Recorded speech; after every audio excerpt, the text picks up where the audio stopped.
এই প্রকৃতির মুগ্ধতায় মুগ্ধ হয়েই কবি বলেছিল, ধনে ধন্যে পুষ্পে ভরা আমাদেরই বসুন্ধরা। কি না ভালোবাসে এই প্রকৃতিকে।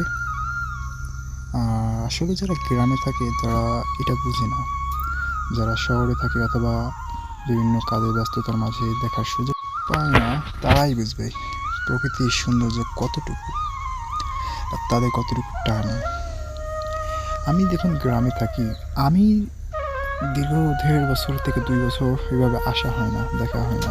আমার অনেকটা ভালো লাগতেছে, চারিদিকে সবুজ আর সবুজ, যেদিকে তাকাবেন সেদিকে সবুজ। আর যারা শহরে থাকে তাদের কথা তো বলতেই হয় না, তারা এটা দেখলে তাদের কাছে মনে হবে স্বর্গ। সবার ক্ষেত্রে না, সবাই তো প্রকৃতিপ্রেমী না।